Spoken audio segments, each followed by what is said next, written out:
Hi, everyone. So we're going to start our next session, which is titled Permanent Art Collections in the Blockchain Age. My name is Marissa True, and I am joined by none other than Valerie Asson-Benilouche, and you are the founder of Galerie Charlot. Yeah, absolutely. Thank you for the invitation.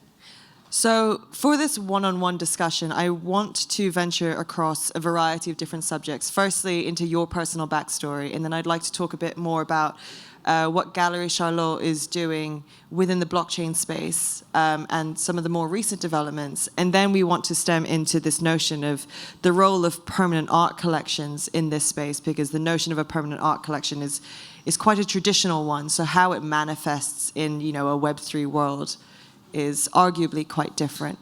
But before we get to that point, like I said, we'll start from the very beginning.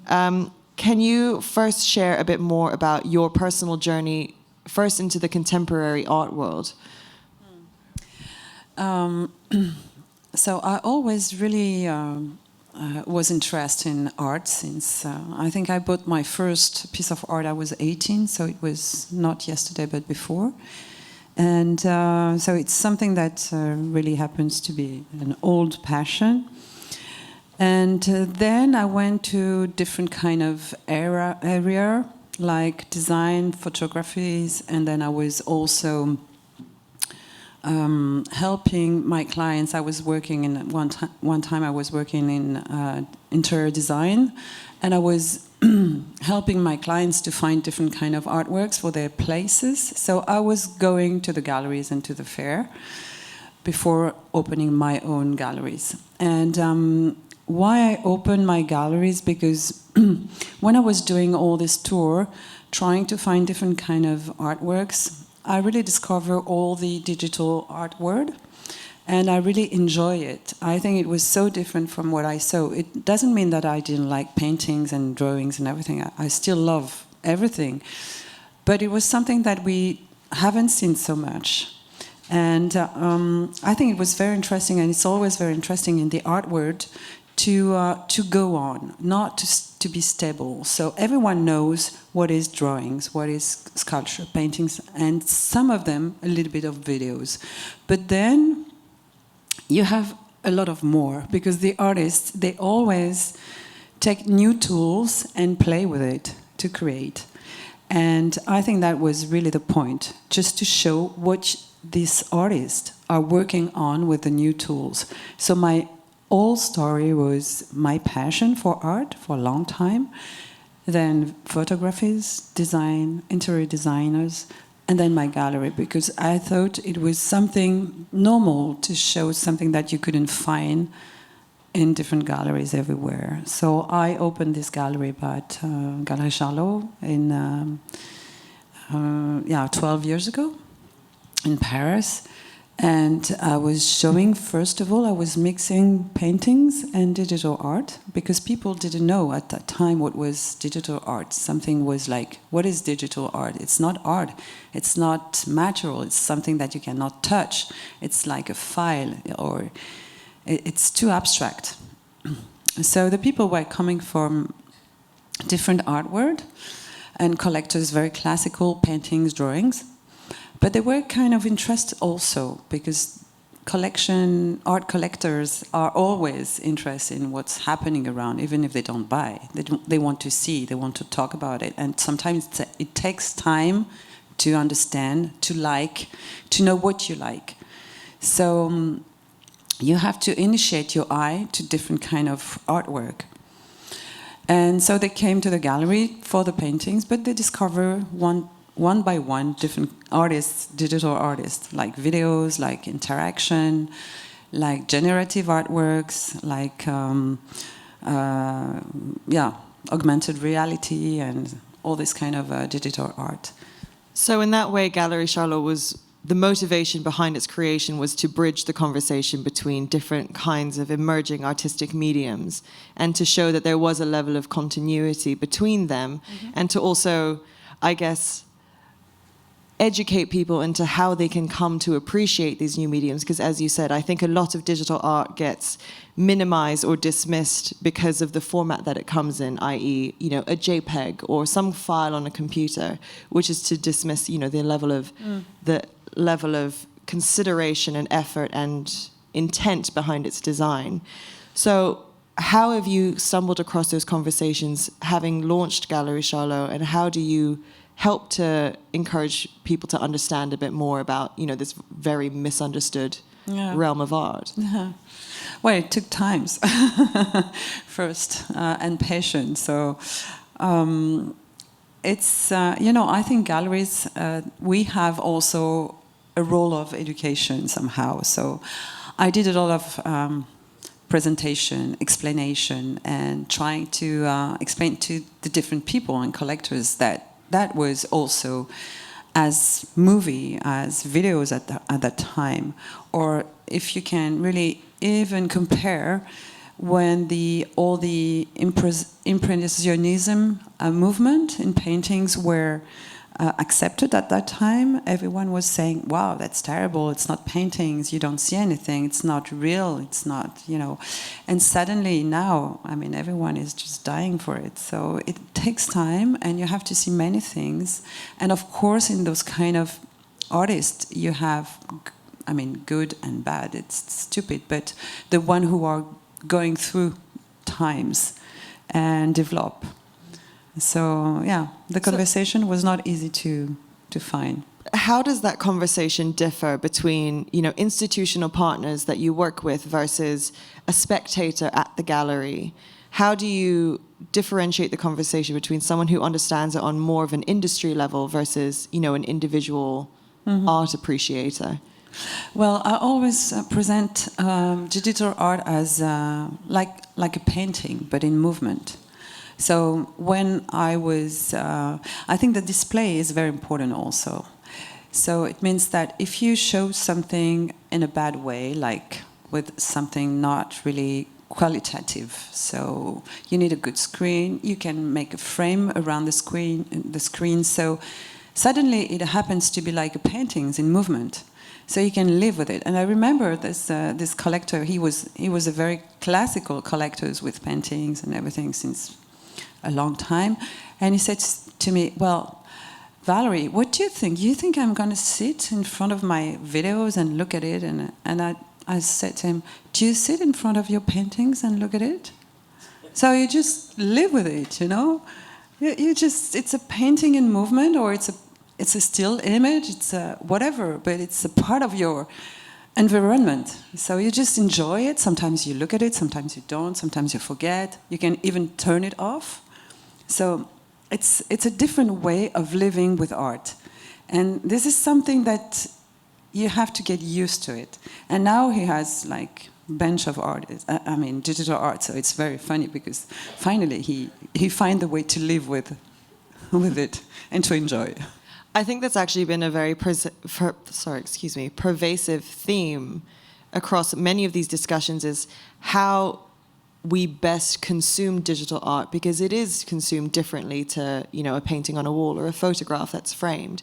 But then one thing that's critical here is we have that sort of, hurdle, and then we bring in the blockchain dimension, where it adds an additional layer, because not only is it another way of consuming art, but also the style of art that exists on there is somewhat different. So how did Galerie Charlot first start to incorporate blockchain art into the gallery experience, and what was your first approach when you stumbled across it? Well, I have to say that finally COVID was positive for this one, So I had the time to look closer to what was NFT, because the artists were asking me, well, Valerie, what about NFT? Because they are doing NFT. There are digital artists making digital artworks. And now, since 2-3 years for some of them, they begin to do NFT, and they were asking, please, could you do something with NFT? It could be interesting, It's not that we want to sell art in direct, it's just we want to sell a different kind of art. and using different kind of tools. So you were talking about blockchain and everything. So this is very technology side. And I have to say that it's not my side, but it's the artist side. So what was your first impression when those conversations were first raised and you first glanced at blockchain and NFT technology? What did you think? I think it was a chance, actually. I think it was a chance because hopefully, it's very strange because when NFT with blockchain and all the system of certificate and everything appear, it bright up the digital art. I mean the classical, we can say, classical digital art. So it's really make the light on digital art, which was not NFT. So this is a positive way to look at it. And then blockchain bring different kind of advantage. So you have the certificate, of course, you have all the historical part of the work of the NFT, so like who buy it, how much he buy it, and all the different contract. And what I think is very, very important, and it's really a revolution, it's the artist has a percentage for the second market, which is not actually natural in the art market. So I think all this new technology brings a lot of new things and a new way of looking to art. But it doesn't mean that digital art disappeared. It's just a complementary.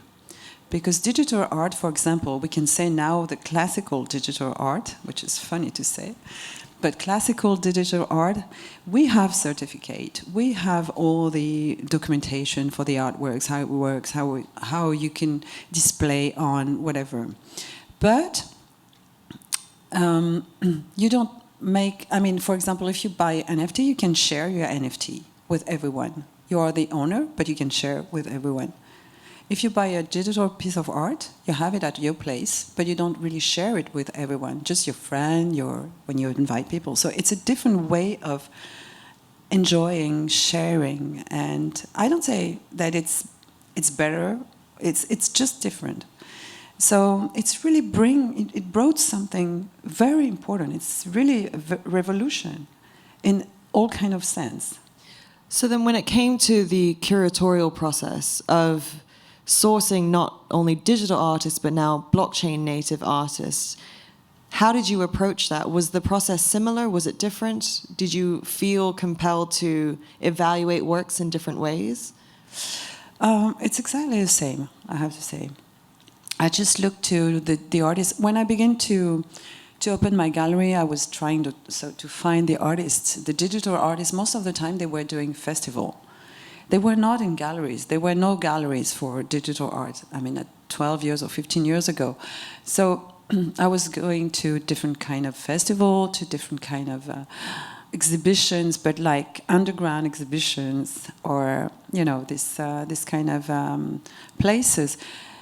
And now, I mean, NFT or digital art NFT art, it's on the different marketplace. You meet one artist and the other one, and which is very encouraging. It's also creating a new community of art, and this community of NFT is something very strong, because the people in the community. So you're part of community.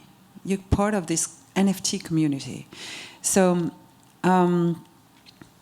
The people are helping each other all the time, trying to say, well, this artist is really nice, look at it, and the links are very easy, and it's very interesting to see how people can be helpful to each other, because somehow I think we lost that a few years ago, and we get it back with this new system, and I really think it's a very positive way to see art. So I guess in that sense, the blockchain art or the blockchain digital art culture is a lot more collaborative, perhaps slightly less competitive, because they understand that the playing field is relatively even, or should be relatively even, for every artist to succeed in their own right. Yeah. So then in that, when you find these artists collaborating with one another and engaging with one another, do you find that there is any resistance to the idea of adopting blockchain technology, or is there a very open attitude towards how they can harness it for their own work? Does the relationship go both ways? Well, it depends the artists. Some of them are just really scared about new technology, and they say, well, it's a crypto money. Of course, it's not really stable, but I think creators, they're always interested in all kind of what's happening new. So I think they're very open in any kind of way.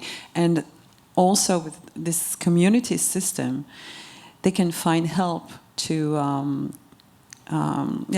mind their works and to mind it in a good way, in the best way. So, but in 2 or 3 years, I mean, the development was incredible. I remember 2 years or 3 years ago, it was very difficult to mind generative artworks. It was not easy. And now everyone is doing it. So, in 2 or 3 years, it's so the artists are always interested, and they help each other to learn how to do it the best way. So you can kind of trust the culture of experimentation that underpins a lot of these artists' approach. Yeah. So then, again, coming back to Galerie Charlot's role as an institutional player, how does this conversation map onto the institutional side of things and encouraging other galleries to perhaps, foray into this space? And is there resistance on that side of things? Well, I think the other galleries are just a little bit scared, as they were not really into digital art. I'm in digital art since so many years now, so it was normal. It was my way. NFT was there, so it was something that I had to find. Actually, the most difficult thing was to find the place of the gallery inside this new era. It's just because first of all it was, well, now the artist doesn't need anymore the galleries. Okay, some of them never need any galleries. It's okay. I mean, there's a place for everyone. And also it appears that some artists who are just in a corner of a world somewhere, and they could never show their own work, and they were a very good artist. I mean, this is something that happens to help them to show their work. And they didn't have any galleries, of course. So where was the place of the gallery? And that was something that it took me time to find the right place. And actually, I think the galleries has to help, of course, the artists, but also the collectors to understand what is the future, how they can go on with their collection, how they can enrich their own experiences. And this is the role of the gallery. Because when you go to a very big marketplace, I won't say anyone, but you can see so many artworks. It's difficult to choose. You need time, you need experience. So as a gallery, my role was more to curate and to select, like a pre-selection. So it would be easier for the collectors to go and to appreciate or say, no, I don't like, I like. It's quicker and yeah.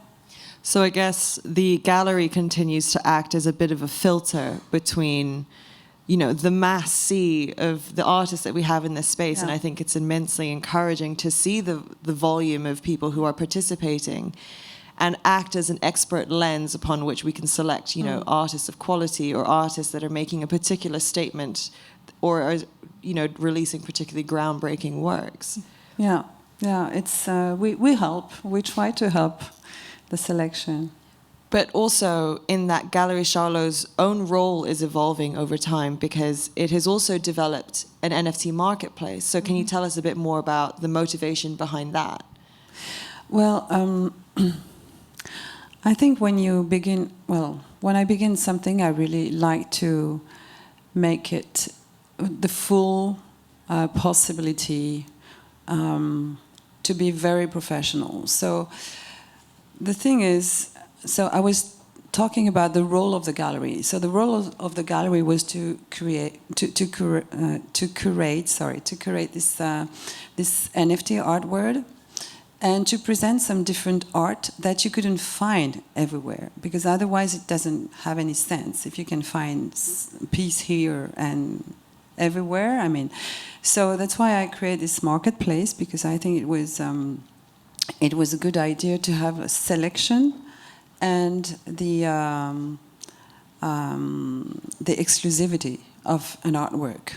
So that's why I create this art marketplace, and we open on the 29th of October. So just around the corner. The auctions will begin for, yeah. So what actually went into its design to differentiate it from other NFT marketplaces that exist currently? Sorry, I didn't understand what you said. When you designed the marketplace, Yeah. what did you factor in that would help differentiate it from other marketplaces? What would encourage an artist to sell their works on Galerie Charlot's? Well, the look of the marketplace, it was we made it with Scheme and Paris Première Gallery. So all this technician helps to create a very sober and very gallery way marketplace. So it's very simple. And so the selection, the curation, and the artists also have a percentage on the second market, of course. And we have a small percentage for Planète Mer, which is an association who defend all the sea and oceans everywhere in the world. So it's a position, you know, and also we exhibit the work inside the gallery. So we make exhibitions with NFT and digital art, because NFT is a part of the digital art. So it's easy to make a very nice exhibition if you are used to digital art. So we present at the gallery an exhibition with NFT and digital art, selling in euro and Tezos. Right, so there's the end-to-end element where someone who comes to experience the art can also consider purchasing it, and so it takes it from, I guess, the commercial opportunity for the artist is sort of built into the experience in that way. Yeah. And as you said, the artwork is sold both in euros and in Tez. What was the rationale behind, using Tezos to build upon? Yeah, well, Tezos was one of the first crypto who just thought about the word. So, so they were less energivore, which is something that decide a lot of artists also to choose Tezos, and also they don't ask so much money for minting, so which is also a respect for the artist who's trying to sell their own works. So that was the two first thing, and then now really it's Tezos is the money for art. So anyway, so. And have you found that you are sourcing a lot of artists from Tezos ever since you began incorporating yourself into this community, or are you trying to encourage artists that you encounter to consider Tezos to mint their work upon? Well, I have to say the both. Yeah. As we were talking about, we have this community of NFT. So as soon as you get into the Tezos community, then you have all the artists of Tezos who said, "Oh, you should see this artist. He's a very good one. He has very nice things, and he's in Tezos." So he's like a bench of different people. So it's really interesting to see how it works. But also, I did some event in February in virtual. I don't know if you heard about it. It was like a big event in virtual on the Ile Saint-Louis, and it was only about NFT, and it was at that time not in Tezos. And now I'm trying to bring the artist from this event who was not in Tezos into Tezos. So, and they're very, very happy about that. So it's the both. Really, artists are always open to see what's happening around. So I guess in that it was a bit of a positive feedback loop where artists beget more artists because they see the community that thrives there. Yeah. And then as we were relating to much earlier in this conversation, there is that culture of experimentation. So it's always an attitude of, well, why not try that as well? Yeah. Always open. I mean, the artists are always searching. It's a life of research. So then how do you envision Gallery Charlot's role on the blockchain as it goes into the future? Because obviously, you know, the creation of an NFT marketplace is the first step into this foray. So is there anything you've already got planned, or what is your bigger picture vision for how you want to see Gallery Charlot exist in this space? Well, I think it's really important for me to say that the NFT art is really part of the digital art. So the gallery would run into this idea of mixing different kind of possibility to buy art. So you can buy in different crypto or different money, and I don't really like when you make group. You know, like it's sectors, and I think it's more interesting to have a view of all bunch of different kind of art. So the gallery, I would really say that I still want to have the possibility to mix everything as soon as it's still digital and something that goes on for the future. And of course, art is always into researching to go further in our idea, our dreams. Art is something that we live with because it's something that helps everyone. So it could be in any kind. Maybe we have crypto today, but maybe in 10 years we will have something else. And we have to go on because it's something that helps us to go on and to dream and to imagine and to share. Mm-hmm. So it's about being open to any possibility in whatever form that it takes. Yeah. And so to take this conversation now to this idea of the role of permanent art collections within this space, because I mean, that idea has only started to form in recent times. You know, the TezTalks Foundation recently created its permanent art collection, which is curated by Misan Harriman. So in your view, what is the role of having a permanent art collection exist in this digital space? It's a major role. I have to say, it's a major role. You know, when I began to open the gallery, it was very interesting because digital art was not really famous. And the first collectors were private collectors. It's always like that. It's the private people are more interested in new things. They take risk more than a foundation or more than institutions. So it's always very funny to see how the people, I mean, we have a very strong power and we don't know it. We have a very strong power as individual, personal people to make the art word go on. So it's very important that the personal people are buying and then the foundation see the people are buying, so they say, wow, that's interesting. And then the institution just wake up because all the people around wants to see different exhibitions and, I mean, they want to discover something new. So I think foundations, personal collectors and institutions, their role is to bring everything new every day. So this is the role of those institutions and foundations. So to summarize, it adds a layer of legitimacy, but it also provides some kind of historical archive for how this space is developing over time. Mm-hmm. Would you agree? Yeah.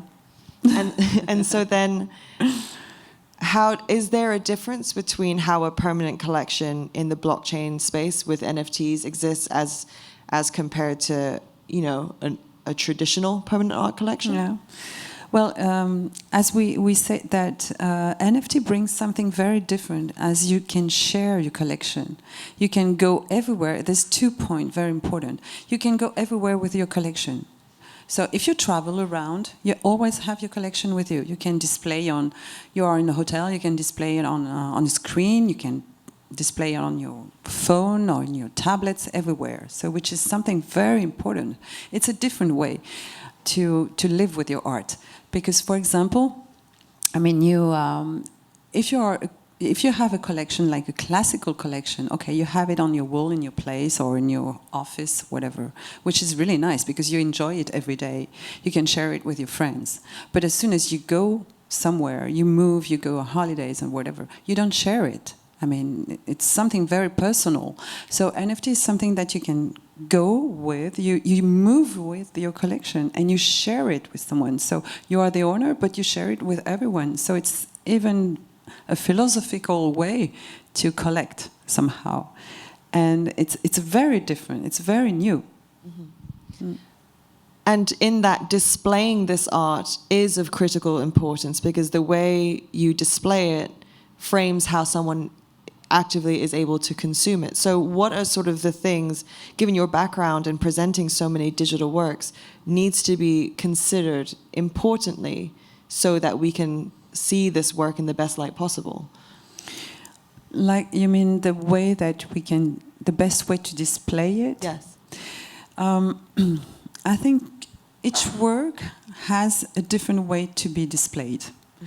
So I mean, most of the time it's the artist, of course, who propose and, you know, who think about how to display their own work because they really know and they imagine the work more on a screen or more like a still image or only on tablets or whatever, or the both. Could be print, could be on the screen. So I think the artists are the best, judge to know how would be the best way to display it, because there's so many different kind of way to display. I mean, even projection could be very interesting. It could be very immersive. So you have NFT artworks could be incredibly interesting in immersive way. So it's more projection everywhere. Or I think each work is something different. Mm-hmm. So we have to rest in the authority of the creator in how they want to present their work best, and basically provide them with all the tools possible to make sure that that can happen. But then on this notion of, authority, of course, with the idea of a permanent art collection, there is, the expert curator, the role of the curator in the entire exercise. And because this is a fairly new realm, who do we grant that authority to? How do we make sure that we select the right curators to develop these collections? And, do we think that curators of the traditional art world can easily convert their expertise into this space, or do we need to start incorporating other voices into this process? I think it's very, it's always very interesting to have different curators, because you have different view. It's always nice to mix your ideas. When we talk to each other, we exchange ideas, and which is very, important for the evolution. Our evolution is also to exchange. So I don't agree with you, but it's nice because you have a different point of view. And for creating, it's exactly the same. So I have my test, and another curator has another test. It doesn't mean that it's not this bad and good. It's different, and it's very interesting to mix all of that. And this is a point for the marketplace of the Galerie Charlot. I would invite different curators to create on the marketplace different NFT artworks, because it's very important for me not to have only my eyes. It's very important to have different kind of opinion, test, and experiences. So diversity is absolutely integral to this process, because, again, if we go back to this idea that permanent art collections act as a kind of historical archive of the evolution of this space over time as it relates to art, then we need to ensure as many voices are represented as possible. Yeah, it's very important to have all voices everywhere. And in the early stages of this world, do you feel that we are doing a good job of that, or do we need to actively encourage more diversity in this space? I think we need more diversity in space. It was a bit of a loaded question. Always need to open our mind and eyes. So we have about 10 minutes on the clock, and I'd love to open up the panel, this one-on-one interview to the audience if there are any questions that rest there. Yes, we've got one right in the front. Hi, my name is Sach. You've taken a profoundly deep view into the digital art space, not just NFT and all. And I'm wondering, one thing that I find amazing is especially as the NFT space is concerned, there is complete autonomy of the NFT space to exist outside of the traditional art space. And I think that has set up a unique opportunity to fundamentally challenge every single assumption, about how the traditional art business has worked. Do you agree? Do you think that is it? Are we ripe for that kind of discussion? Like, you mean it's you're talking about the fact that the artists can exist by themselves? Well, so I'll give you an example. Yeah. There is, let's say, a belief that to be an artist today, you need to have understood the history of art in the past, right? I would say, why? So what? Yeah. Right. But that's a very pronounced view. Let's say in the traditional art world, I think it's totally irrelevant in the digital art world, right? So I mean that's just an example, but those are I believe that we are ripe for that discussion. That every single basic assumption, every single foundational assumption that the traditional art world is sitting on, is ripe to be challenged. I'm not saying they should all be discarded, right? But they should be re-examined, re-debated, and then re-adopted if they're relevant, and if they're not, they're not. Yeah, I totally agree. I think it's very good. Every time you have this kind of evolution, it makes you rethink how to manage, how to approach, and maybe also to clean up somehow. So it's like it's true that when NFT, for example, begins 3 years ago, it was like you had millions of things, and now it's clearing up. So it takes time, but of course, I mean, it's the same for galleries and for artists and for everything, any kind. So yeah, I think evolution is helping to see more clear and to find different way of working and getting into art. So to add to that, I think it's a bit of a natural selection process where, we have the level of awareness that we need to critically evaluate the relevance of particular dimensions of the art world and whether we want to take them with us or whether it's worth discarding or even reshaping in a way that is more valuable to artists as they exist across different mediums. So I think again, when it comes to a disruptive technology like blockchain, it's not to replace old systems, but it's given us the opportunity to redesign them in a new way. Yes, we have another question at the front.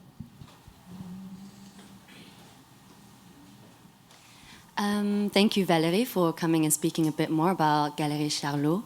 I'd love to ask you a little bit more now that you are launching your NFT platform as well.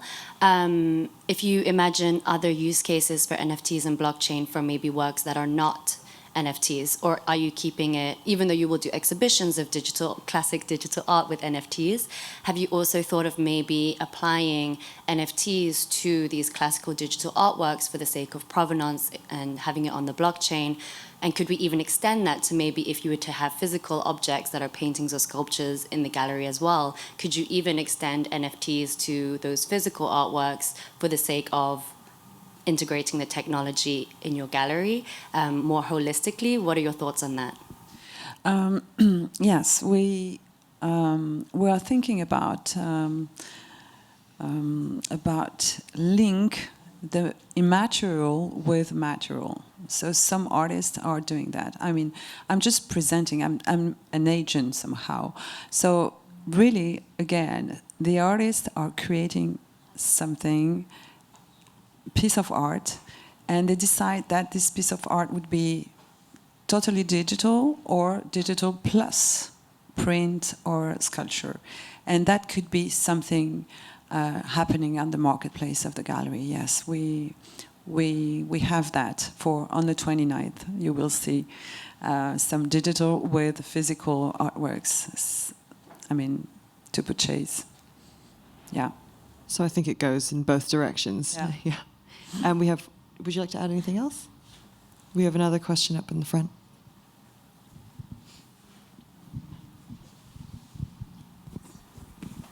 Okay, so I'm Roger. I like the idea that the history of art is irrelevant to NFT art. I'm looking out of the window at bronze and stone sculptures. NFT art will not be available 500 years from now. Does that matter? So part of an artist's hope is to transmit to future generations their work. There is no way that NFT art will be available in 500 years. Does that matter? Well, yeah, exactly. That's exactly what I was thinking, you know. It doesn't matter, and we don't care about the survival of the art. Well, I have another vision, maybe, but I think we have to live in the present, thinking about the future. Okay, but you still have this sculpture, the very old historical sculpture. But this is the point where all the evolution in arts appears. So the artists saw this kind of sculpture, like historical sculpture, and they go on, and now we have NFT in sculptures. So it's something like it's a cheminement, you know, it's like a way. So maybe it would not exist in 500 years. I don't know. But I still like and enjoy every moment to see this sculpture and to buy NFT. So. And to add to that, I think, oh, please, Anya, let's have a question. I feel like we're about to start off a discussion, and I quite like it.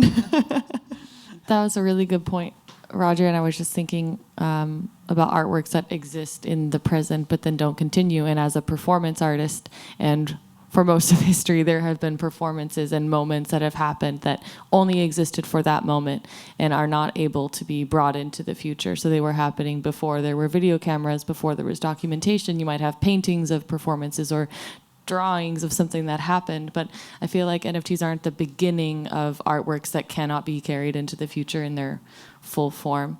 But it is an interesting point, and I am also a fan of anything handwritten, and anything on paper feels romantic at this point. And so I like the idea of also NFTs being tied to physical objects that might have a longer lifespan than formats that are going to be irrelevant in 10 years.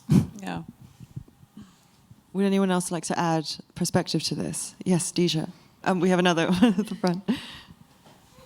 Continuing this, also physical memory as part of decentralization as well. So we think of the blockchain and storing tokens and immutability, but it's only immutable for so long as we have these servers that have that are required to be physically, tied together with electricity. But then we think about choreography and passing on choreography, through storytelling, through teaching, body movements, and of course, this changes as it's passed on. Every time it changes a little bit, but arguably you could say that this way of storing artworks in the physical memory and passing them on might last a little bit longer. NFTs are a performance art. I like that idea. And that's great. Yeah.